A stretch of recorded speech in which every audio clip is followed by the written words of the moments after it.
Qui sont-ils?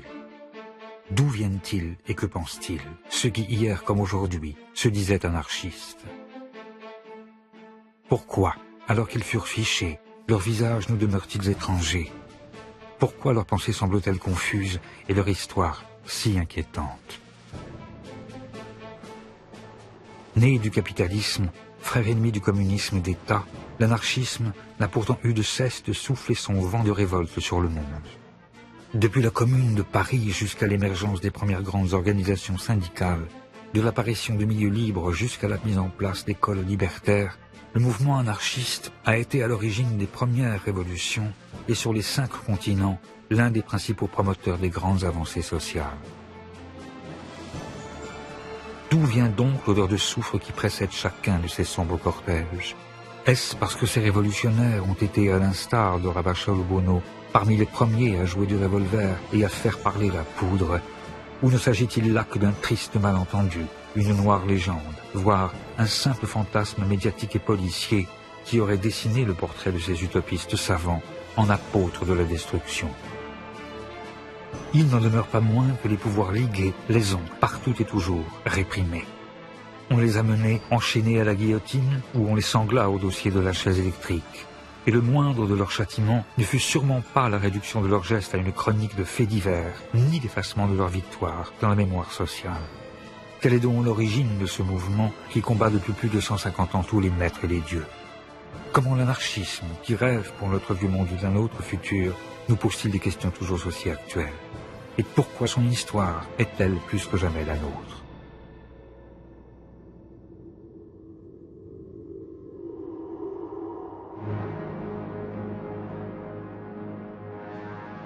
C'est à l'ombre des cheminées des premiers bagnes industriels, dans le cœur encore populaire des cités modernes, au pied des vieux palais changés en nouvelles places financières, que tout a commencé.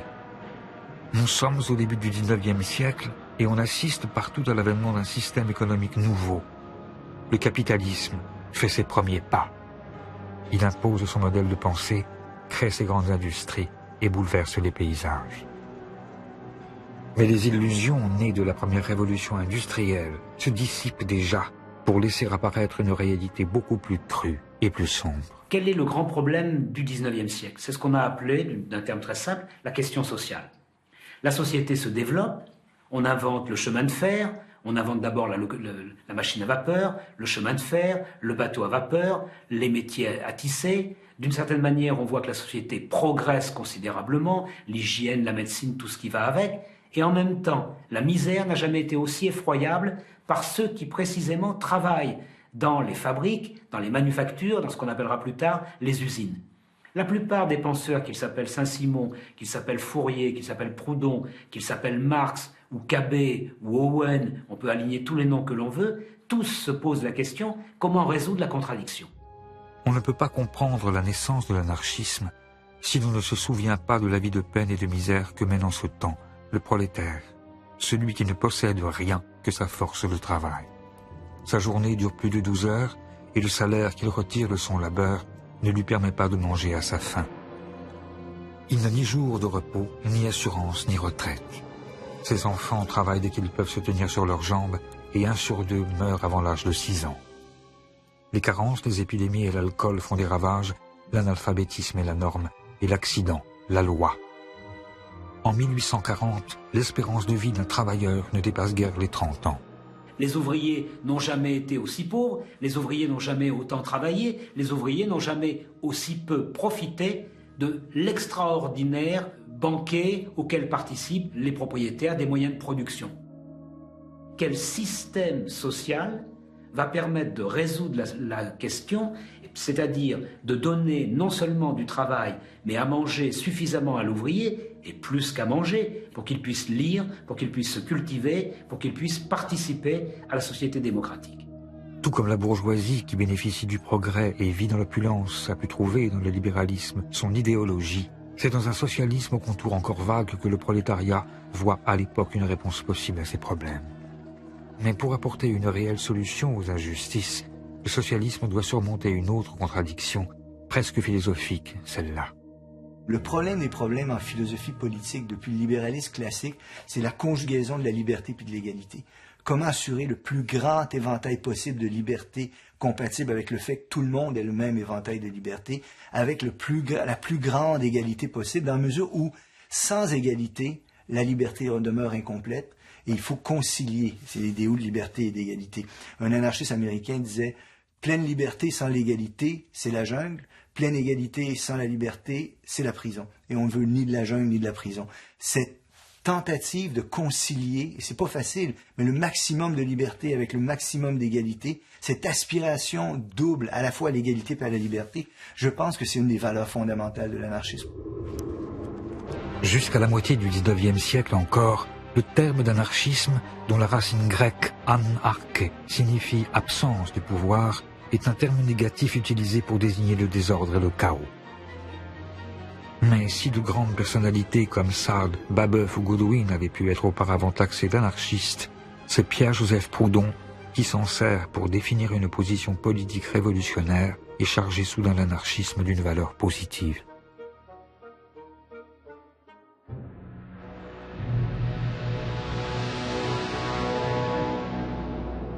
Proudhon, il est né à Besançon, au début du XIXe siècle, et contrairement à la majorité des autres théoriciens socialistes, ou même anarchistes, il est issu d'un milieu d'origine populaire.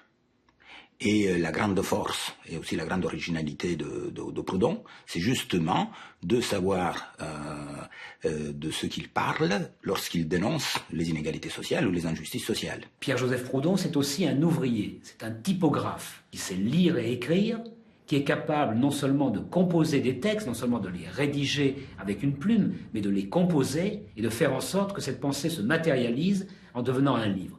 Et c'est cette fascination qu'il va trouver dans son métier de typographe qui va l'amener à rédiger un certain nombre de textes qui vont effectivement circuler dans la France de l'époque.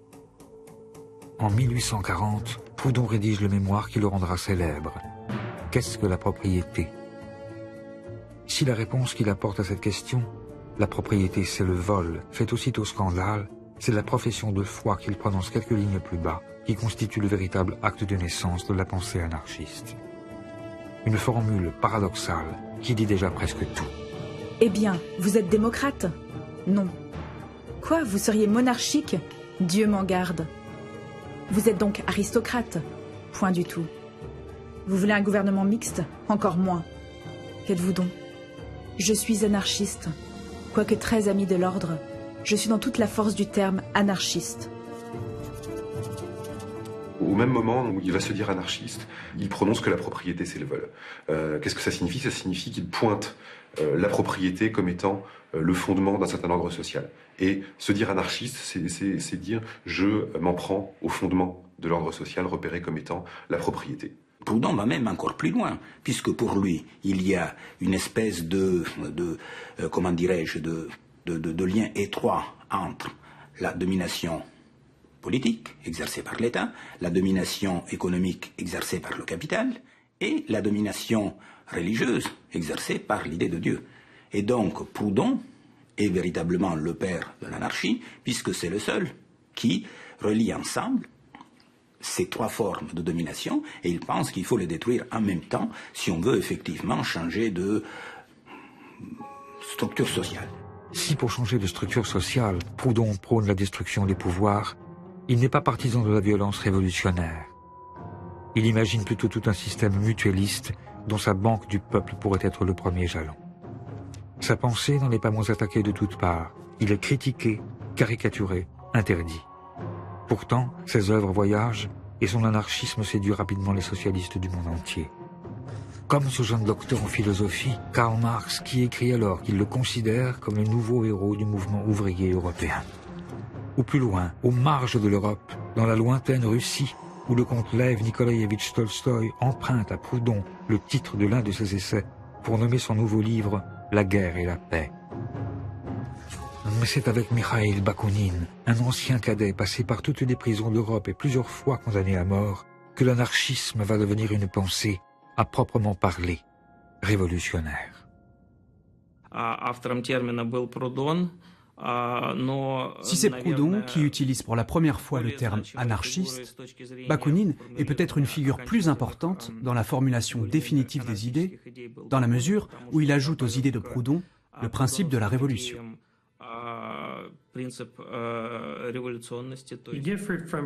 À la différence de Proudhon, en effet, Bakounine prône l'insurrection. Selon lui, la seule manière d'abolir l'État et le capitalisme, c'est une révolution armée.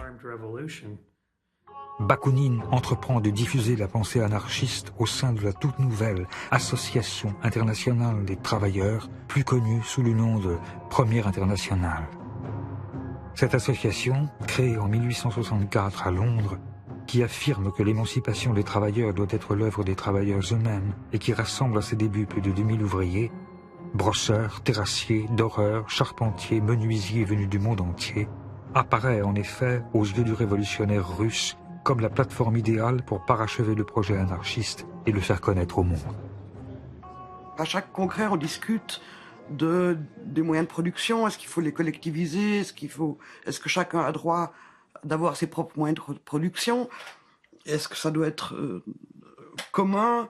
Est-ce qu'il faut des coopératives? Est-ce qu'il faut des collectivités? Qu'est-ce qu'on fait de l'héritage? Qu'est-ce qu'on fait de l'argent? Quel est le rôle des femmes? Etc. Enfin, tout un ensemble de problèmes qui a jusque-là jamais été abordé. Mais depuis la mort de Proudhon, entre Bakounine, qui apparaît comme l'héritier du père de l'anarchisme, et Marx, qui, lui, avait rompu depuis longtemps avec l'auteur de la philosophie de la misère, les débats dégénèrent. Et leur querelle, autant personnelle que politique, divise bientôt le mouvement socialiste. Trois grands courants émergent. Un courant réformiste, assez minoritaire, qui ne croit pas aux vertus de la révolution. Un courant marxiste, que les anarchistes qualifient d'autoritaire, qui pense que l'ordre nouveau s'imposera grâce à la dictature du prolétariat. Et enfin, le courant anti-autoritaire ou anarchiste de Bakounine, qui prône l'insurrection et la destruction définitive de tout l'appareil étatique. Pour les anarchistes comme pour les marxistes, le communisme est une société sans État, mais les marxistes estiment qu'ils peuvent utiliser l'appareil étatique d'oppression pour construire une société nouvelle, alors que les anarchistes pensent que l'État doit être supprimé dès la révolution sociale, après quoi viendra le communisme. Marx pensait qu'il fallait un parti centralisé, avec une structure hiérarchisée qui serait capable de mobiliser les gens pour prendre le pouvoir, et puis ensuite utiliser ce pouvoir pour créer le socialisme. Bakounine, en raison des idéaux anarchistes auxquels il adhère, en raison de sa méfiance du pouvoir et de l'autorité, est convaincu que c'est une erreur colossale que de penser comme ça. Il a à peu près cette expression prenez le plus grand révolutionnaire, mettez-le sur le trône de toutes les Russies, et vous en ferez un tyran dans quelques années. Je prédis, c'est à peu près sa formulation, qu'en Russie, si la révolution qui se produit prend la forme que Marx souhaite, on verra arriver une terrifiante bureaucratie rouge. Avec son mètre 99 et ses yeux impeccablement bleus, Bakounine, qui parle 5 langues, convainc rapidement des membres influents de l'Internationale, comme le Suisse James Guillaume, les Français Élie et Élisée Reclus, l'Espagnol Anselmo Lorenzo, l'Italien Malatesta ou un peu plus tard le prince russe Kropotkin. Et grâce à eux, l'anarchisme s'internationalise et devient la pensée la plus populaire parmi les différents courants du socialisme. Pour être honnête, et même en comptant large, le nombre des marxistes à cette époque dans l'Internationale était seulement de 1000 membres. Alors que les anarchistes, eux, étaient beaucoup plus nombreux. Il y en avait 60 000 en Espagne, 15 000 au Mexique, et leur fédération était bien plus puissante. Devenus effectivement majoritaires en nombre d'adhérents au sein de l'Internationale, les émules de Bakounine et de Proudhon sont particulièrement nombreux en France aussi. Quand éclate la Commune de Paris en 1871, les anarchistes sont donc aux premières loges. Et avec les autres révolutionnaires, ils se lancent à corps perdu dans l'insurrection. C'est un grand espoir, c'est un grand rêve. Tout à coup, une ville entière qui devient autonome, qui se défait des maîtres, qui se défait du vieux monde, qui réinvente tout. Pendant 73 jours, Paris s'insurge, fusille quelques généraux, brûle les cadastres, renverse les vieilles idoles et rend le pouvoir au peuple. sur les ruines de l'ordre ancien, oublier les divisions au sein de l'Internationale, les révolutionnaires essaient tous ensemble de bâtir un monde meilleur. On donne à chacun selon ses besoins, on nourrit les indigents, on alphabétise les illettrés, on soigne les infirmes. On sépare l'Église et l'État. Les arts redeviennent accessibles à tous. Les femmes s'éduquent, votent et disposent de leur corps, et la ville fonctionne presque sans gouvernement. La commune à la lettre n'est pas un événement anarchiste. Mais c'est la première tentative de destruction intégrale de l'État, de destruction immédiate de l'État. Il y a l'idée d'un seul coup d'un soulèvement et d'une prise en main à l'échelle d'une capitale de la vie économique, politique par la population elle-même. Même si la commune n'est pas anarchiste, ceux qui se disent anarchistes ou ceux qui vont le devenir, comme Louise Michel, sont en première ligne. Et quand le mouvement s'étend aux grandes villes françaises, Bakounine en personne vient participer à l'insurrection lyonnaise. Il abolit l'État, l'espace de quelques jours, et croit lui aussi que le grand soir est enfin arrivé. Mais déjà, le pouvoir contre-attaque. Les communards élèvent des barricades et se préparent au combat. Au cours d'une longue semaine, dans le Paris d'Haussmann, une guerre civile a lieu où les travailleurs, hommes, femmes et enfants, affrontent une troupe armée et entraînée. Et la terreur contre-révolutionnaire est à la hauteur de l'effroi que la commune a jeté dans les rangs de la bourgeoisie. La troupe fusille au hasard. La fine fleur du prolétariat est coupée. Paris se change en un immense charnier. Un massacre dont on n'a pas idée aujourd'hui. On a longtemps discuté sur le nombre de morts. 25 000, 30 000, c'est probablement plus près de 20 000. Mais tuer avec les fusils de l'époque, mettons 20 000 personnes en une semaine, c'est quasiment impossible. Ça veut dire que si on a arrêté de tuer le 28 mai 1871, c'est parce que la terre de Paris, parce que les caniveaux, parce que les égouts n'arrivaient plus à absorber le sang. La brutalité de l'écrasement de la Commune de Paris a choqué beaucoup d'ouvriers en Europe et dans le reste du monde. Et les anarchistes se sont dit, si l'État peut agir de la sorte, alors nous aussi nous avons le droit d'agir de la même façon. Ils se sont dit qu'il ne pouvait pas y avoir de changement pacifique. Parce que si on agit de manière pacifique, on est massacré, comme ont été massacrés les communards. Si vous êtes pacifiste, on vous exécute. Une part de la relève anarchiste est assassinée au cours de la semaine sanglante. Une autre est condamnée à la déportation dans les bagnes calédoniens. Les rares qui échappent à la mort et au châtiment de l'État connaissent l'exil et la misère. Les marxistes profitent de leur diminution pour achever de les exclure de l'Internationale. Mais l'anarchisme survit. Traqué, grimé, Bakounine parvient à s'enfuir.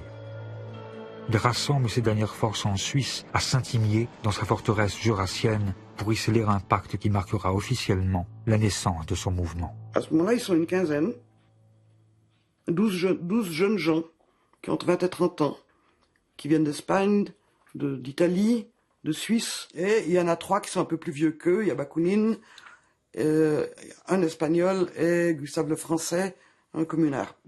Et il crée une nouvelle organisation. Les historiens ne la mettent pas dans la liste des internationales. Enfin, c'est une nouvelle organisation. Hein. La dénomination qui lui est donnée et qui sera reprise à l'époque a le mérite d'une grande clarté. C'est l'Internationale anti-autoritaire. Qui adopte toute une série de dispositions dans lesquelles on affirme clairement que le premier des devoirs de l'Association internationale des travailleurs, c'était la destruction de tout pouvoir politique. C'est-à-dire qu'à ce moment-là, clairement, il y a pour la première fois une création d'une organisation qui se fixe explicitement des objectifs anarchistes. À Saint-Imier, en signant un pacte d'amitié, de solidarité et de défense mutuelle, les anarchistes prennent leur indépendance. Ils se dotent d'une charte, d'une organisation et d'un programme. Horizontalité dans l'organisation et anti-autoritarisme, radicalité révolutionnaire et internationalisme, athéisme, liberté de parole et de pensée, égalité de tous et refus du jeu des partis, tous les aspects de la pensée libertaire sont rassemblés ici pour la première fois. Les anarchistes y inventent même une nouvelle arme dont l'emploi généralisé aurait la capacité de détruire tout pouvoir politique et de précipiter la révolution. L'instrument, le moyen de la révolution, c'est la grève générale. C'est un terme nouveau qui naît là, avec Saint-Imier.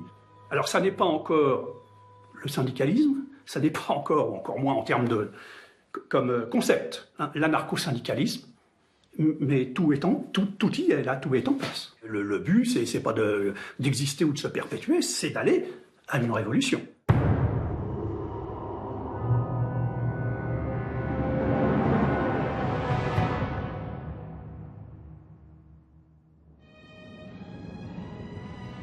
C'est dans les jeunes États-Unis d'Amérique que cette arme nouvelle va être utilisée pour la première fois à grande échelle. Déposé par les grandes vagues de migration, l'anarchisme, ici aussi, a pris racine. Il a même trouvé, dans ces bataillons de pauvres qui viennent grossir les grands centres industriels du Nord, où le salariat ressemble tant à l'esclavage du Sud, un terreau favorable à son épanouissement. Car au début des années 1880, la guerre civile se prolonge dans des luttes sociales sévèrement réprimées, comme celle des cheminots de Pennsylvanie, où le gouvernement fédéral fait tirer à l'arme lourde sur les travailleurs. Les charges, baïonnettes au canon, font des dizaines de morts. Pour les nouveaux arrivants, le rêve américain se change souvent en long cauchemar. L'histoire générale des émigrants, que ce soit les Italiens, les Allemands ou les Français, est toujours la même. S'ils sont des ouvriers qualifiés, ils ne trouvent que des emplois sous-qualifiés. S'ils sont des ouvriers sous-qualifiés, ils occupent alors les pires emplois. Et tous perdent leurs illusions en arrivant. Ils ne croient plus au système politique qui se prétend alors démocratique et républicain. Ils se rendent compte de toute la corruption. Et donc, nombre de ces immigrants, soudain, se radicalisent. Cette rencontre avec des idées radicales a notamment lieu à Chicago, où nombre de ces immigrés finissent par arriver. L'acier, le béton et la viande réclament des bras. Rongée par la naissante mafia à la solde d'industriels tout-puissants, la ville regorge alors de travailleurs ségrégués, de filles de joie et d'enfants des rues. Elle devient rapidement le foyer de la contestation.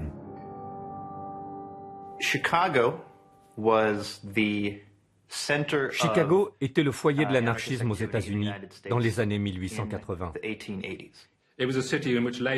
Les relations de travail dans cette ville étaient très dures. Il y avait peu de place pour la négociation et les compromis. Les tensions étaient très fortes. Elles opposaient les ouvriers qui vivaient dans une effroyable misère et l'élite économique locale qui refusait tout type de concessions. Inspiré par la nouvelle stratégie anarchiste, en 1886, un 1er mai, qui n'est encore qu'une date parmi d'autres, un mot d'ordre de grève générale est lancé. 340 000 travailleurs se rassemblent pour exiger la journée de 8 heures. La police disperse violemment les manifestants. Les murs se recouvrent d'appels à la vengeance. Le surlendemain, les anarchistes organisent une manifestation de protestation sur la place de Haymarket. Cet événement devient fondateur dans l'histoire du mouvement ouvrier. Les leaders anarchistes ont pris la parole. Mais à la fin de la manifestation, au moment où la police a voulu disperser les manifestants,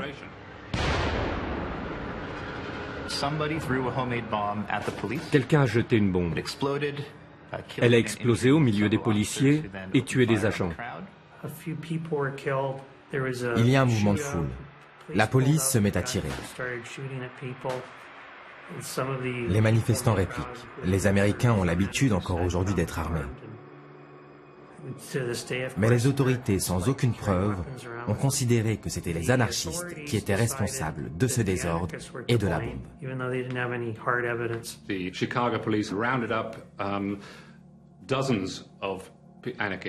Par la suite, la police de Chicago a raflé des dizaines et des dizaines d'anarchistes. Certains d'entre eux n'avaient même pas manifesté cette nuit-là. C'est vraiment un exemple classique de réaction. La police de Chicago a utilisé cette bombe pour justifier une répression beaucoup plus globale. 8 anarchistes sont accusés d'avoir jeté la bombe. Dans sa plaidoirie, le procureur reconnaît à demi-mot leur innocence. Nous savons que ces 8 hommes ne sont pas plus coupables que les milliers de personnes qui les suivaient, mais ils ont été choisis parce qu'ils sont des meneurs. Messieurs du jury, faites d'eux un exemple, faites-les pendre. et vous sauverez nos institutions et notre société. Sur les 8, 5 sont condamnés à mort. Louis Slings se suicide en prison. Les 4 autres, Auguste Speis, George Engel, Adolf Fischer et Albert Parsons, sont pendus. Ce n'est qu'en 1893 que le gouverneur de l'Illinois a innocenté les anarchistes qui avaient été pendus. Il a confirmé que c'était le chef de la police de Chicago qui avait tout organisé, et même sans doute commandité l'attentat pour justifier la répression qui allait suivre. Ça a provoqué une immense colère, non seulement parmi les anarchistes, mais parmi les humanistes du monde entier. Ce procès avait été inéquitable. Et les anarchistes de Haymarket sont devenus des martyrs pour tous les anarchistes et tous les socialistes. Et par la suite, on pouvait voir leurs portraits partout, dans toutes les organisations ouvrières, non seulement en France, en Grande-Bretagne, mais jusqu'en Amérique latine. Le retentissement mondial de l'affaire d'Haymarket a pour conséquence l'adoption du 1er mai comme journée internationale des travailleurs. Dans les années qui suivent, des manifestations ont lieu partout, emmenées par les anarchistes. Mais c'est en France que le massacre de Chicago va faire entrer l'anarchisme dans une nouvelle ère. Celle des bombes et de la propagande par le fait.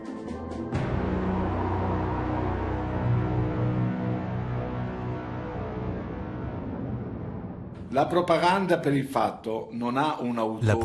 par le fait, qui n'a pas un auteur déterminé, est une expression spontanée de l'action révolutionnaire. Ce n'est pas nécessairement une explosion ou une bombe, mais juste une action qui dépasse les limites du discours. Au travers d'un geste exemplaire, les anarchistes pensaient qu'on pouvait mieux transmettre le message libertaire.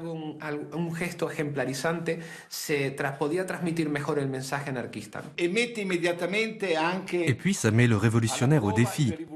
Il ne s'agit pas de faire comme ces révolutionnaires qui parlent et laissent agir les autres.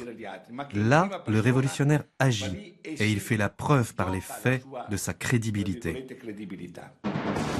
Cette conception selon laquelle une action d'éclat pourrait créer l'étincelle révolutionnaire qui enflammera l'Occident convainc notamment un certain François Königstein, dit Ravachol. Il adhère au mot d'ordre de Louise Michel et Kropotkin, qui sont, avec Malatesta, les nouveaux théoriciens de l'anarchisme et qui ont appelé à la révolte permanente par la parole, par l'écrit, par le poignard ou la dynamite. Ravachol voit lui aussi, dans la toute nouvelle invention de Nobel, l'outil idéal pour détruire le vieux monde. Il se forme à la manipulation de la nitroglycérine et à la suite de la répression féroce des premières manifestations du 1er mai en France, sa révolte se changeant soudain en fureur, il décide de passer à l'action. Le 1er mai 1891, les anarchistes décident de faire une journée de lutte et d'action. Pas une journée de défilé ordonné comme c'est devenu de nos jours. Et donc, il y a des échauffourées à Clichy, où les flics tapent sur les anarchistes et les anarchistes tapent sur les flics. Et puis, à Fourmies, dans le Nord, il y a une fusillade contre les femmes et les enfants qui sont devant le cortège. Et il y a plusieurs morts. Et c'est à cause de ça que Ravachol pose des bombes. Comme un symbole, Ravachol place ses bombes artisanales boulevard Saint-Germain et rue de Clichy. Devant les portes des appartements du juge et de l'avocat général qui ont condamné à de lourdes peines de prison 3 manifestants anarchistes, il dépose des valises. Les dégâts sont impressionnants. Ces bombes n'ont tué personne. Elles n'étaient que la réponse à la condamnation des manifestants anarchistes de Clichy. Mais la police française, les médias en France, mais aussi au Royaume-Uni et dans le reste du monde, ont alors fait de Ravachol, qui n'aurait pas dû être un personnage important de l'histoire de l'anarchisme, la face sombre du mouvement, son versant destructeur. Le mythe de l'anarchiste poseur de bombes vient de naître. Ravachol fait peur, on le traque. La préfecture se dote d'armes nouvelles, la police se réinvente en scientifique. L'une des premières fiches anthropométriques de l'histoire à réaliser, son portrait s'étale à la une de tous les journaux, et grâce aux nouveaux moyens de communication, son nom résonne dans le monde entier. Le Petit Parisien, Le Petit Journal, Le Journal et Le Matin, les 4 journaux qui tirent entre 700 000 et plus d'1 million d'exemplaires par jour, les unes notamment de leurs suppléments de dominicaux le dimanche, font tout pour faire peur dans les chaumières. Mais de façon effectivement générale, ces attentats n'ont pas provoqué immédiatement une réaction hostile de toute l'opinion publique. Bien au contraire, Ravachol recueille même plutôt la sympathie du peuple, pour lequel il devient une sorte de héros, comme Mandrin aux cartouches, un vengeur auquel on écrit, sur l'air de la Carmagnole, des chansons. Dansons la Ravachol, vive le son, vive le son. Dansons la Ravachol, vive le son, l'explosion. Pour devenir un exemple de pure révolte, l'anarchiste doit payer de sa personne. Ce n'est pas le terroriste qui fait son attentat et s'enfuit. Au contraire, l'anarchiste doit affronter à visage découvert la société et devant le tribunal revendiquer ses actes. Il doit se servir de son procès comme un formidable mégaphone et faire résonner partout le nom de l'anarchisme. Fidèle à la stratégie de la propagande par le fait, quand 3 jours seulement après l'explosion de sa dernière bombe, Ravachol est arrêté, il assume ses responsabilités. À son procès devant le tribunal de la Seine, alors qu'il sait qu'il joue sa tête, il soutient son geste. Il y a actuellement un trop grand nombre de citoyens qui souffrent tandis que d'autres nagent dans l'opulence. Cela ne peut durer. Aujourd'hui, les anarchistes sont assez nombreux pour renverser les choses. Il ne faut pour cela qu'une poussée. Et la révolution s'opérera. Ravachol est condamné aux travaux forcés à perpétuité, mais rattrapé par une vieille affaire de droit commun, il est condamné à mort. Et c'est par un froid matin, à Montbrison, que sa voix qui allait crier « Vive la Révolution » est coupée par le couteau de la guillotine. Son exécution, loin d'effrayer les autres libertaires, apparaît comme une déclaration de guerre. La presse anarchiste réclame vengeance. On assiste alors à un véritable emballement. Chacun s'y met, encouragé par des publications qui, de rubriques d'études scientifiques en exposé d'arsenal anti-bourgeois, acquièrent rapidement le surnom de presse dynamite. Des bombes explosent un peu partout. Le restaurant où Ravachol a été arrêté est dynamité. Auguste Vaillant, le Guy Fawkes français, prend d'assaut la Chambre des députés. Léon Léautier attaque au tranchet. Amédée Powells se fait exploser devant l'église de la Madeleine. Émile Henry fait plusieurs morts en posant des bombes, dont une au hasard dans le restaurant de la gare Saint-Lazare. On dynamite Faubourg Saint-Jacques, rue Saint-Martin, rue de Vaugirard, à Lyon, Angers, Le Havre, Amiens, Marseille. La France prend peur et la stratégie de l'attentat commence à faire débat au sein du petit monde libertaire. Devant l'emballement ravacholiste, des auteurs comme Malatesta, Kropotkin et même Reclus pensent que on est confronté à une forme de dangereuse déviation. C'est-à-dire qu'ils ne peuvent pas accepter que l'on puisse commettre n'importe quel geste, n'importe quel attentat au nom de l'anarchie.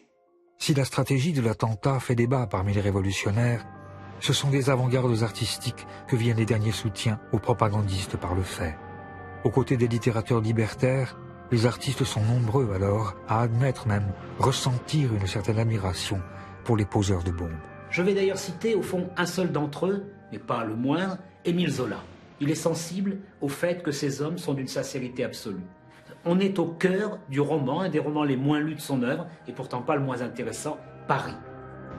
Aux premiers actes encore innocents des anarchistes, la répression a été si dure, la police a si rudement malmené les quelques pauvres diables tombés dans ses mains, que toute une colère a monté peu à peu. Songe donc aux pères battus jetés en prison, aux mères et aux enfants crevant de faim sur le pavé, aux vengeurs affolés que laisse derrière lui chaque anarchiste mourant sur l'échafaud. La terreur bourgeoise a fait la sauvagerie anarchiste. Indépendamment de ce soutien, et malgré les critiques, lors de l'exposition coloniale de Lyon, cette escalade dans la violence atteint son apogée à la suite de l'assassinat du président de la République Sadi Carnot par un anarchiste de 20 ans, un jeune boulanger venu d'Italie. Caserio, Sante Hieronimo Caserio, profite de la visite du président Sadi Carnot à Lyon pour l'assassiner. Carnot avait été prévenu, il avait été prévenu d'ailleurs par la police mais aussi par les anarchistes, que le sang de ceux qui avaient été condamnés à la guillotine lui retomberait sur les mains. Sadi Carnot est assassiné et il meurt sous le couteau à Lyon. La mort de Sadi Carnot est un coup de tonnerre. On lui fait des funérailles nationales, ses cendres sont mises au Panthéon. Son assassin est rapidement jugé et mis à mort. Et pour ne pas que sa tombe devienne un lieu de pèlerinage, les restes de Saint Geronimo Caserio, anarchiste et martyr, sont jetés dans une fosse anonyme.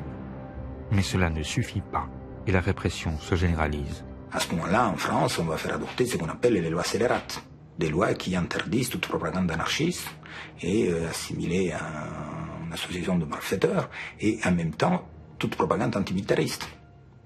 Et donc, il y a une mise en fiche de la quasi-totalité des militants qui est réalisée à ce moment-là, y compris des malheureux qui étaient tout simplement abonnés à telle ou telle revue libertaire. Jean-Pierre Turin, né à Bordeaux, Cohen, Joseph, Mickey, Ferdinand, Gauthier, Jean-Joseph, né à Grenoble, producteur, Grand Didier Alfred, né à Saint-Denis, peintre, bâtiment, typographe, Richard. En même temps, c'est des informations ahurissantes. Les anarchistes très dangereux, quand on les connaît, c'est un ouvrier horloger du Val de Saint-Imier, qui prononce quelquefois des phrases un peu incendiaires, mais qui de nous n'a jamais dit pendez-les tous ou mort aux flics, mort aux vaches. On l'a tous fait. La panique gagne le monde. Les rumeurs les plus folles courent de ministère en consulat. Les anarchistes complotent. Ils sont une menace pour la sécurité des nations. À l'image des États-Unis d'Amérique, les gouvernements se dotent de lois contre le péril noir. L'idée d'une conspiration terroriste, d'une conspiration internationale, est alors apparue. C'est la première fois que le concept de guerre à la terreur était utilisé. Dans le New York Times, en 1894, on a commencé à lire des titres sur la nécessité d'exterminer le terrorisme. C'était déjà ces termes très mélodramatiques qui étaient employés.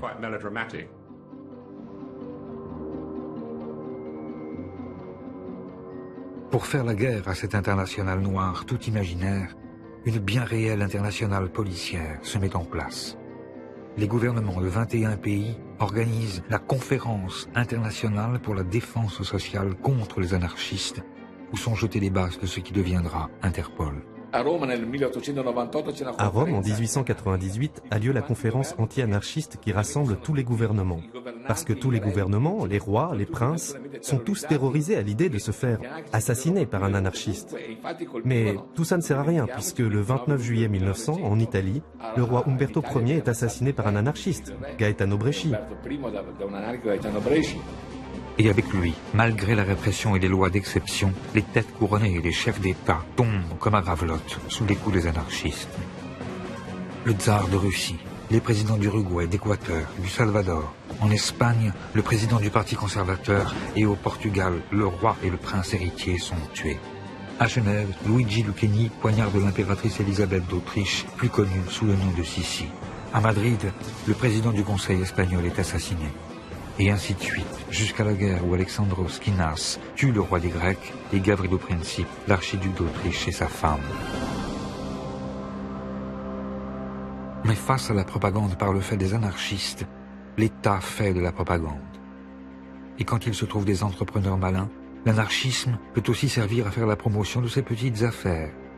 Comme c'est ici le cas d'Edison, qui profite de l'exécution de Leon Chilcoch, l'assassin du président des États-Unis, McKinley, pour promouvoir ses deux nouvelles inventions, le cinéma en 35 mm et la chaise électrique. Ces attentats qui somme toute, bien sûr, ils sont pas marrants, mais ils n'ont pas fait beaucoup de morts. Je pense que la période des attentats en France, elle a fait moins de morts que la révolte des bagnards aux îles du Salut en 94, où ils sont tous fait assassiner par les gardiens. En réalité, le nombre de ces attentats n'est pas si élevé. Les historiens s'accordent à dire qu'il y a eu moins de 200 morts dans toute la période de la propagande par le fait. Mais à la fin du 19e siècle, pour les anarchistes, un fait est sûr. La stratégie de l'attentat a montré ses limites. Elle n'a nulle part précipité d'insurrection et a plutôt contribué à décrédibiliser la cause libertaire. Pour les théoriciens, il est urgent de revenir à l'essentiel. À la fin du XIXe siècle, beaucoup d'anarchistes, et même ceux qui avaient au départ accepté cette stratégie, ont commencé à rejeter la propagande par le fait et à dire que c'était une stratégie qui ne menait nulle part. C'est notamment le cas d'Enrico Malatesta, qui a dit « Le problème, c'est que ça nous a éloignés des luttes. Là où les anarchistes doivent être, c'est au cœur des luttes sociales. » Et donc, à la fin des années 1890, les anarchistes reviennent dans le mouvement social. Et c'est ainsi que naît le syndicalisme révolutionnaire.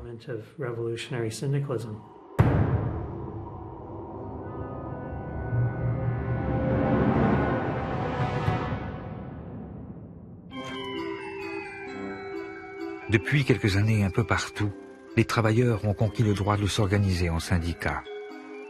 Mais c'est avec la création des bourses du travail, puis de la CGT, qu'anarchisme et syndicalisme vont fusionner pour donner naissance au syndicalisme révolutionnaire, que l'on désignera plus tard sous le terme d'anarcho-syndicalisme.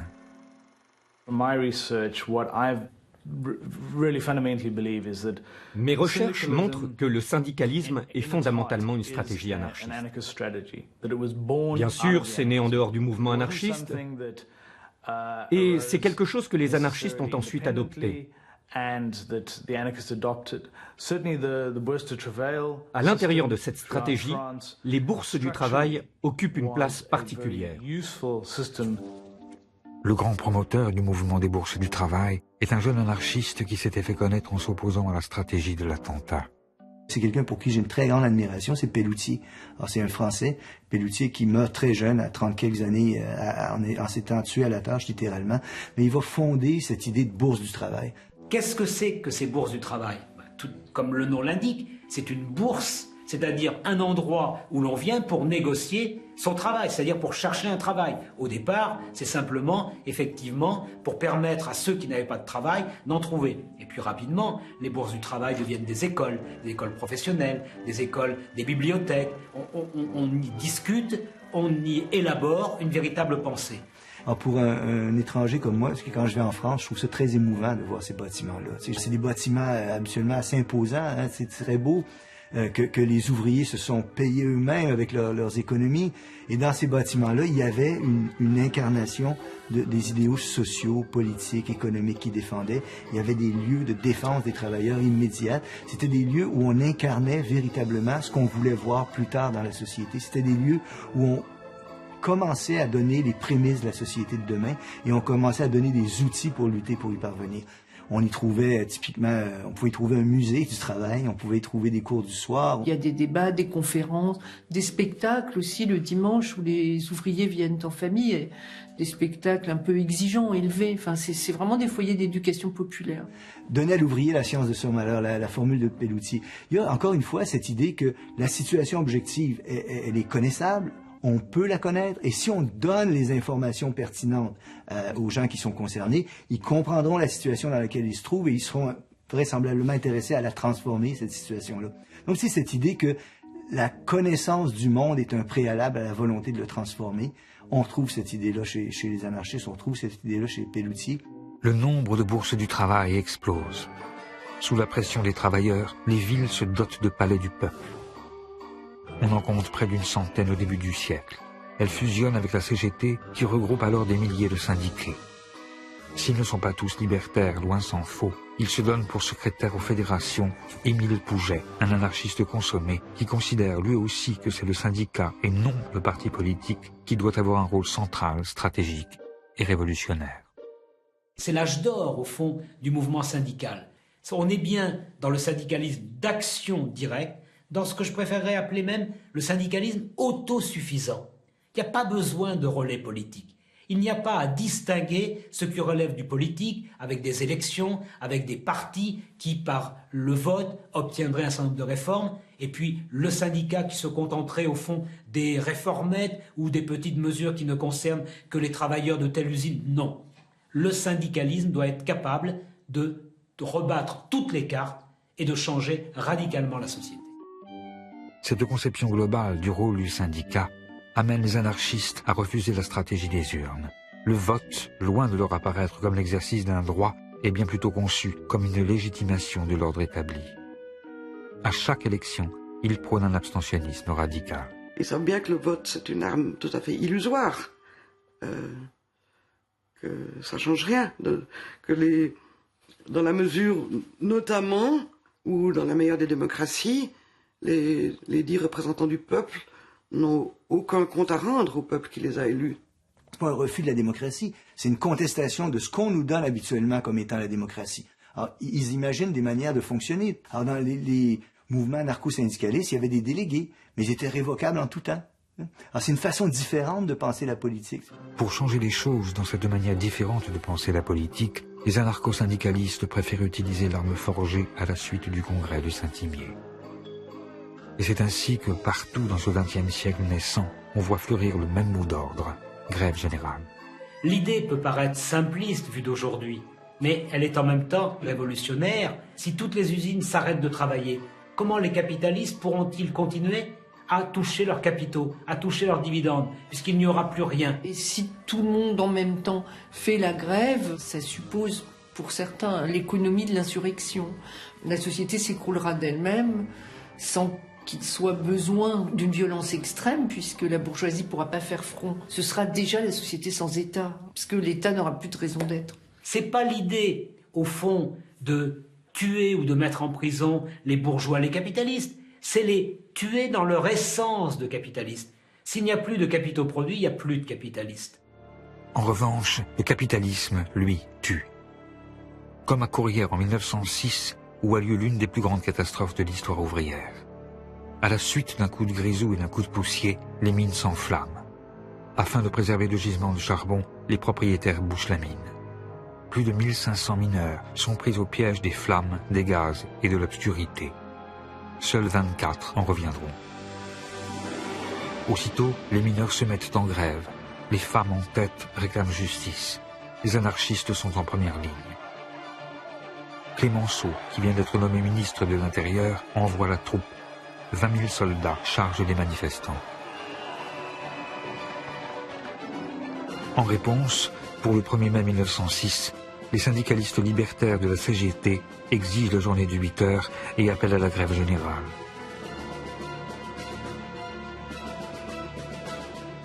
Il y a comme un avant-goût du 36 ou de mai 68.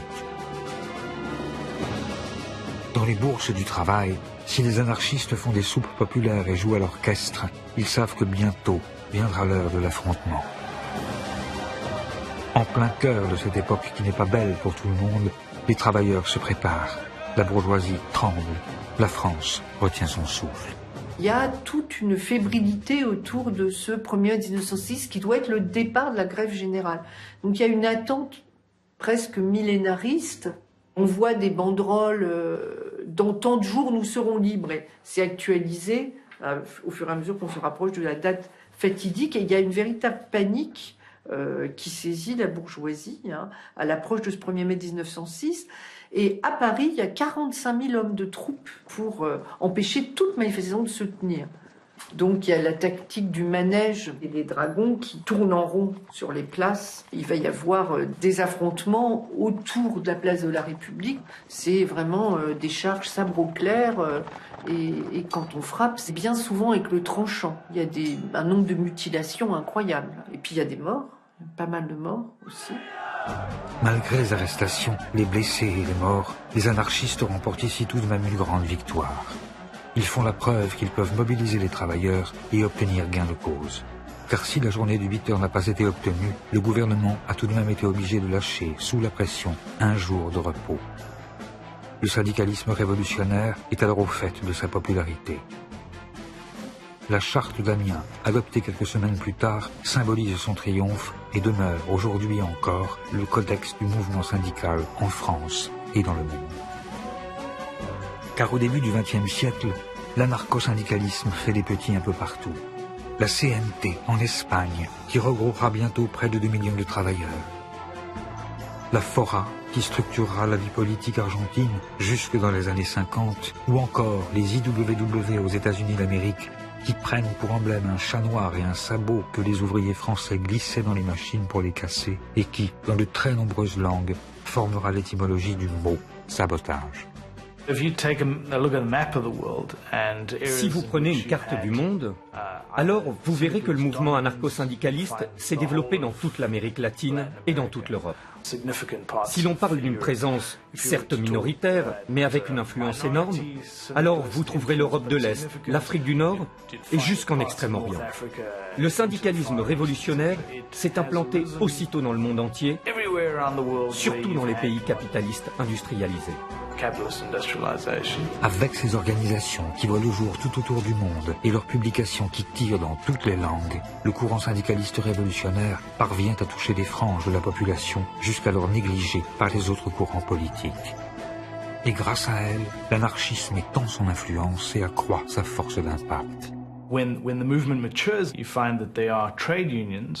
fur et à mesure de l'implantation des syndicats anarchistes, ceux-ci se dotaient toujours de sections féminines. Ce ne sont pas des ghettos, car ces sections féminines étaient vraiment aux avant-postes de la Révolution. Et je crois que c'est important de comprendre ça, car les femmes jouaient alors un rôle de pionnier. Et ces sections féminines devenaient aussitôt, en quelque sorte, des avant-gardes révolutionnaires.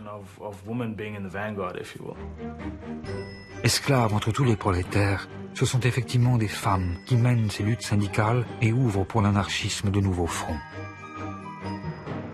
Le mouvement libertaire devient ainsi, en ce temps où les femmes n'ont pas le droit de vote, ni celui d'avoir un compte en banque, le seul mouvement révolutionnaire à avoir des figures féminines de premier plan. On se souvient de Louise Michel, la communarde réprouvée devenue héroïne populaire, et d'Emma Goldman, l'émigrée russe surnommée la femme la plus dangereuse d'Amérique. Mais il y a encore Voltairine Leclerc, dont le talent littéraire n'aura d'égal que le foisonnement de la pensée, Leda Raffanelli, la militante convertie à l'islam et figure marquante de l'anticolonialisme au Proche-Orient, ou Virginia Bolton, qui, avec le sous-titre « Ni Dieu, ni maître, ni mari », publie le premier journal féministe de l'histoire. Sans oublier Lucy Parsons, dont l'époux accusé à Haymarket avait été l'un des 5 martyrs de Chicago et qui, née esclave, deviendra l'une des premières militantes de la cause noire. Connues et reconnues, ces femmes qui remplissent des salles sur leur seul nom sont admirées par les sympathisants anarchistes et craintes par les pouvoirs établis, qui n'hésitent pas à les enfermer, à les déporter et même à les exécuter, comme ce fut le cas de Kano Sugako, journaliste féministe et martyre japonaise, qui finira pendue au crépuscule du soir après avoir été accusée à tort de haute trahison. Mais en dépit de la participation de ces personnalités, le syndicalisme révolutionnaire n'en finit pas moins par montrer ses limites. Et Malatesta, encore lui, s'en inquiète qu'il le voit devenir un mouvement légalitaire dans lequel les anarchistes semblent avoir oublié ce qu'ils sont et ce pourquoi ils luttent. Ce que Malatesta critique alors, c'est ce syndicalisme apolitique, de ventre mou, qui n'ose pas contester le pouvoir. Un syndicalisme qui jette la confusion et veut juste perdurer, qui n'admet pas que son objectif final doit être la destruction de tout pouvoir politique. Désespérant de l'action collective, mais aussi victime d'une répression disproportionnée, de nombreux révolutionnaires préfèrent alors se détourner des organisations pour créer, après l'insurrectionnalisme et l'anarcho-syndicalisme, le dernier grand courant du mouvement anarchiste, l'individualisme.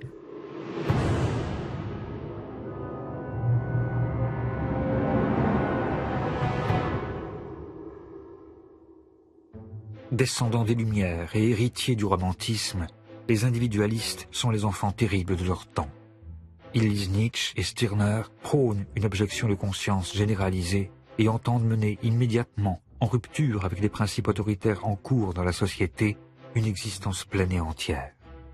C'est des gens dont j'ai examiné les trajectoires cas par cas. Et ce qu'ils veulent, c'est pouvoir travailler de leurs mains, mais aussi de leur tête, enfin, être des hommes complets. Ils veulent avoir la vie bonne, ce qu'ils estiment être la vie bonne, et ce qui est très loin de la vie facile, hein, d'ailleurs, aujourd'hui, maintenant, ici et maintenant. Ce désir global de changement qui conduit les individualistes à rejeter le travail, la famille, la patrie, tous les fondements de la morale bourgeoise, les amène à proposer des alternatives de vie. Et ces pratiques nouvelles qu'ils inventent alors font d'eux aussi de vrais révolutionnaires. Ça va concerner absolument tous les aspects de la vie, la sexualité, l'éducation, les vêtements.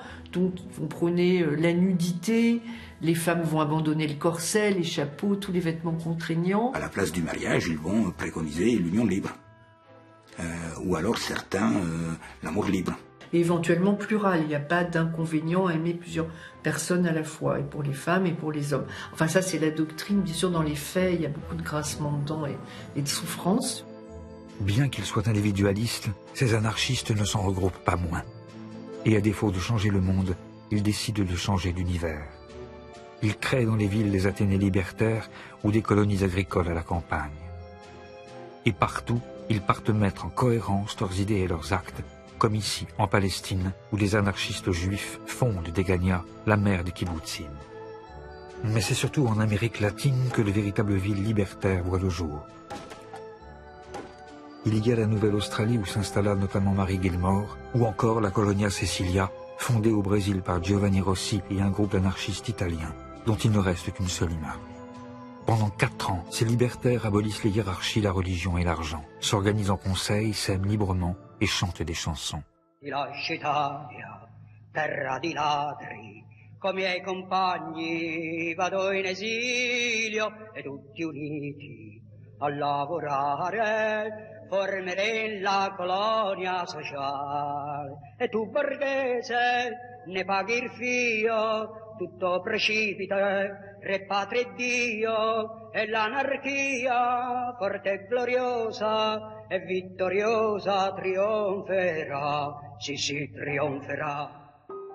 Mais l'anarchie ne triomphe pas, et ces colonies, véritables contre-sociétés qui devaient être le germe du monde nouveau, ferment les unes après les autres. Certains individualistes se disent alors que si pour changer la société, il faut bien changer l'individu, pour changer l'individu, il faut reprendre le mal à la racine. Or, selon eux, l'école bourgeoise inculque dès l'origine aux enfants des valeurs autoritaires et centralise tous les dispositifs de pouvoir. Il faut donc s'y attaquer et y porter la révolution. Ils se font alors éducationnistes réalisateurs et conçoivent des pédagogies nouvelles où l'antique paideia se mêle aux principes libertaires. La tâche de l'anarchiste, c'est d'être un éducateur. C'est-à-dire, il faut en quelque sorte faire l'homme nouveau avant de faire la société nouvelle. Il y a une très grande exigence d'élévation intellectuelle, sensorielle, physique même. Il ne néglige aucun des aspects de la vie. Des expériences de nouvelles formes d'éducation fleurissent aussitôt à travers le monde. La ruche de Sébastien Faure ou l'orphelinat de Sampuy de Paul Robin. Mais l'une des plus complètes est l'école moderne, fondée en Espagne sur des principes anti-autoritaires par Francisco Ferrer. Francisco Ferrer est un pédagogue anarchiste très important. Il a créé le mouvement des écoles modernes. L'idée était de faire une éducation séculaire, laïque, non seulement à destination des enfants, mais aussi des adultes, basée sur des relations égalitaires entre les élèves et les professeurs. C'est une éducation intégrale, c'est-à-dire qu'elle doit être à la fois manuelle et intellectuelle. L'enfant doit savoir à peu près tout faire. Elle est fondée exclusivement sur l'usage de la raison, c'est-à-dire on ne veut rien imposer à l'enfant de l'extérieur. Nous ne craignons pas de le dire. Nous voulons faire des hommes dont l'indépendance intellectuelle sera la force suprême, qui ne se soumettront jamais à rien, capables de discerner ce qui est bon et qui aspireront à vivre 1000 vies en une seule. La société craint de tels hommes, et il ne faut pas attendre d'elles qu'elles soutiennent jamais une éducation capable de les produire. C'est ça qui est fascinant quand on lit les anarchistes sur l'éducation, et à mon avis, c'est parmi les rares théoriciens de l'éducation qui sont conscients de ça, ils se méfient d'eux-mêmes. Ils ont une telle méfiance à l'endroit de l'autorité illégitime, y compris en éducation, que leur réflexion sur l'éducation comporte une profonde réflexion sur les risques d'endoctrinement que porte leur projet. Alors vous allez lire des mots je cite presque textuellement, rappelons-nous toujours que nous ne voulons pas faire de bons petits anarchistes. Méfions-nous toujours de notre propre pouvoir sur les enfants.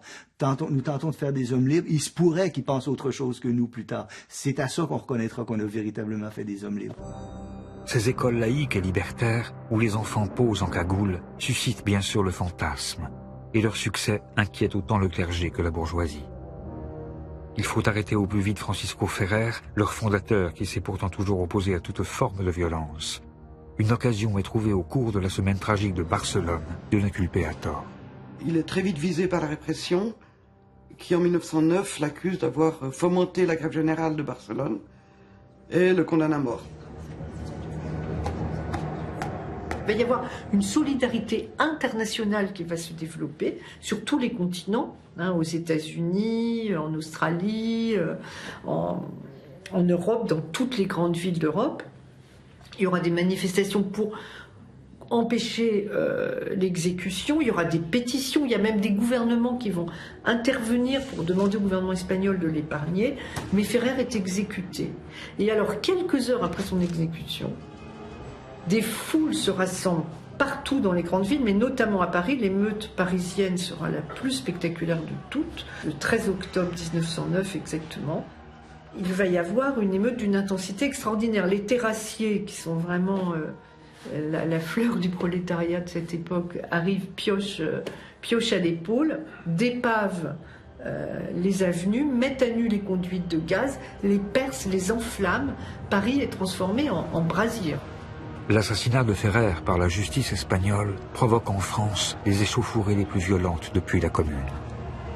Et c'est dans ce contexte de répression généralisée, on l'oublie trop souvent, que certains individualistes vont reprendre partout la voie des armes, comme au temps de la propagande par le fait, mais avec, cette fois, la conscience de la vanité de leurs gestes et l'assurance de la tragédie qui les attend.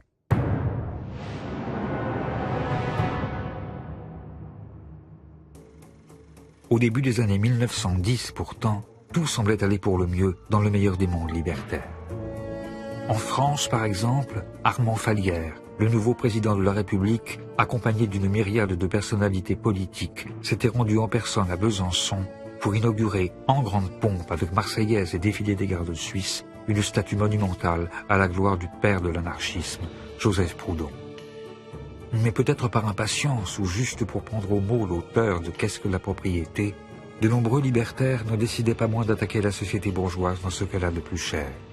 Partisans du vol, qu'ils préfèrent nommer expropriation, reprise individuelle ou banditisme révolutionnaire, afin de précipiter en Europe une révolution qu'ils ne voyaient plus venir, ces anarchistes s'en prennent partout à la propriété.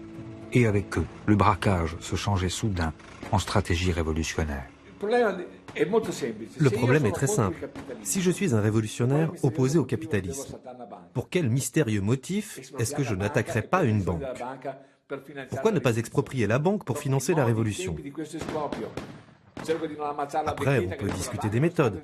Je ne parle pas de tuer la petite vieille qui attend au guichet. Je parle d'un assaut radical du capitalisme sous la forme d'une attaque de banque. Aux yeux d'un révolutionnaire, ça n'a rien de scandaleux. Entre parenthèses, même Staline le faisait. Tous les révolutionnaires s'y mettent en effet, mais ce sont les anarchistes qui systématisent ces tactiques et associent momentanément leur nom au plus grand braquage de l'époque. Il y aura Buenaventura Durruti, le plus grand terroriste d'Espagne, avant de devenir le leader de la révolution anarchiste en Catalogne, qui met à sac, avec les Solidarios, une partie de l'Europe et de l'Amérique latine. Il y aura Severino Di Giovanni, l'ennemi public numéro 1 argentin, qui réalisera le vol le plus important jusqu'alors de l'histoire de son pays. Il y a en Ukraine Nestor Makhno, qui, au sein de l'Union des laboureurs pauvres, exproprie et redistribue les biens confisqués. Mais en France, c'est Marius Jacob, qui œuvre au sein de la bande des travailleurs de la nuit, qui marque alors les esprits. C'est quelqu'un de très bien organisé, très doué pour cette activité. Marius Jacob, il cambriole des commerces, des églises, bien sûr, des particuliers riches, mais dans la mesure du possible, sans violence aucune, et même avec une certaine élégance, puisqu'il peut laisser des petits messages ironiques à destination de ceux qu'il a cambriolés. Oui, je vous ai volé un mouchoir de poche d'une valeur de 250 francs. Un mouchoir de 250 francs. N'est-ce pas une insulte à la misère ? Marius Jacob, l'anarchiste cambrioleur, qui, bien qu'ayant commis plus de 500 cambriolages, gardait pour lui juste de quoi vivre, servira de modèle à Maurice Leblanc pour concevoir son personnage d'Arsène Lupin. Mais l'État, qui veut envoyer un message aux anarchistes tentés par l'illégalisme, l'arrête, et malgré ses bons mots, lui applique un châtiment exemplaire. lui qui n'avait jamais versé le sang, est condamné à la guillotine sèche des travaux forcés à perpétuité au bagne de Guyane. Pour les bandits révolutionnaires, le signal est clair. Puisque le pouvoir envoie à la mort même des innocents, il vaut mieux tuer avant que d'être tué. Convaincu par cette idée et animé par une révolte profonde, un jeune mécanicien, venu très tôt à l'anarchisme, et dont Conan Doyle dit qu'il fut son chauffeur à Londres, vient à Paris pour former une bande dont le nom va bientôt faire trembler l'Europe. La bande à Bono. Les bandits tragiques, je préfère cette appellation, parce que premièrement, c'est pas une bande soumise à l'autorité d'un chef, et si chef il y avait, je vois pas pourquoi ce serait Bono plus qu'un autre. Ils sont des militants anarchistes, des militants individualistes, convaincus, avec un passé de lutte derrière eux, comme le jeune Octave Garnier, par exemple, qui a été emprisonné à la suite d'une grève de terrassiers, durement frappé par la police, et qui a trouvé dans l'individualisme ce qu'il cherchait, finalement. Austères, doctrinaires, dont la vie est exemplaire, ces hommes ignorent le tabac, l'alcool, le jeu et le bordel. Ils fréquentent le journal L'Anarchie, dirigé par Victor Serge. Mais c'est grâce à leur connaissance de la mécanique qu'ils vont d'abord entrer dans l'histoire en étant les premiers à utiliser la voiture pour commettre leur braquage. Leurs prises sont bien maigres et ne permettent pas de financer la révolution. Mais leurs attaques se caractérisent par une violence indiscriminée. Sur leur passage, le nombre de morts explose. Leurs têtes sont mises à prix. La presse offre une prime de 100 000 francs à qui permettra leur capture. Les toutes nouvelles brigades du Tigre se mettent à leur trousse. Mais loin d'avoir peur, les bandits défient la société. Et Octave Garnier va même jusqu'à écrire aux responsables de la 3e brigade, dite brigade des anarchistes. Je sais que cela aura une fin. Dans la lutte qui s'est engagée entre le formidable arsenal dont dispose la société et moi, je sais que je serai vaincu. Je serai le plus faible. Mais j'espère vous faire payer cher votre victoire. Ça se termine par un siège qui oppose des hommes seuls à une troupe d'1 millier d'hommes, hein, avec 10 000 spectateurs autour, d'ailleurs, venus assister à la lie de ces hommes traqués. Ils se battent comme des lions jusqu'au bout, toute la nuit, comme la petite chef de M. Seguin avec le loup, avec aucune chance de s'en tirer, et ils le savent. Hein. C'est ça qui fait d'eux, je dirais, des sortes de propagandistes par le fait.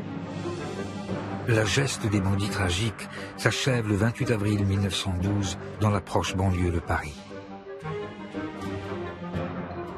Une fois n'est pas coutume, c'est la police qui pose des bombes.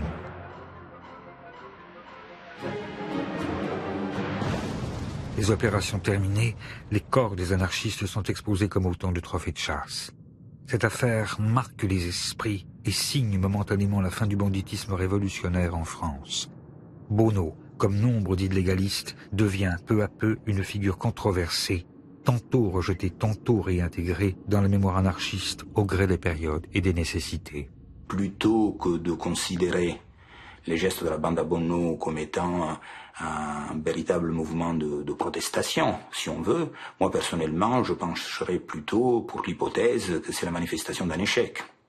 C'est-à-dire que ce sont des épisodes qui peuvent attirer une espèce de curiosité morbide, mais en fait, en réalité, restent des épisodes marginaux. Et en ce qui concerne la bande à Bono, c'est de la marginalité d'un groupement qui était marginal.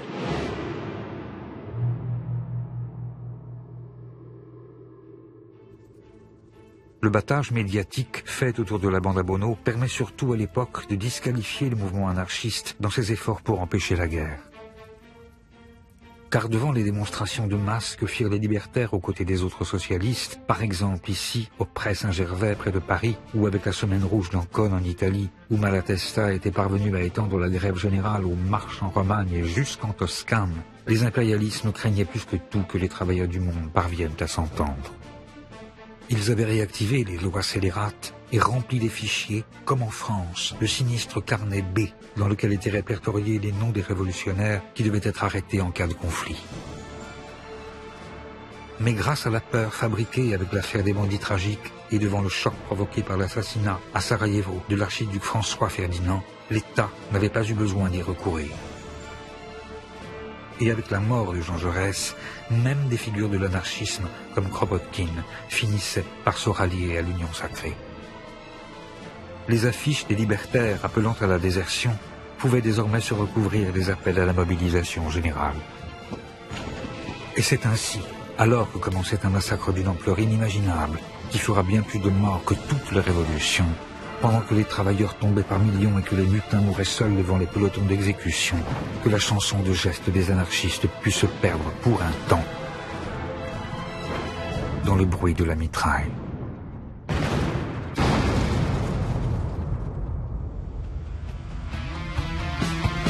Car notre sang bleu est noir, notre drapeau rouge est noir, notre étoile jaune est noire, notre vie en rose est noire. Oui, notre sang bleu est noir, notre drapeau rouge est noir, notre étoile jaune est noire, notre vie en rose est noire. Oui, notre sang bleu est noir, notre drapeau rouge est noir, notre étoile jaune est noire, notre vie en rose est noire.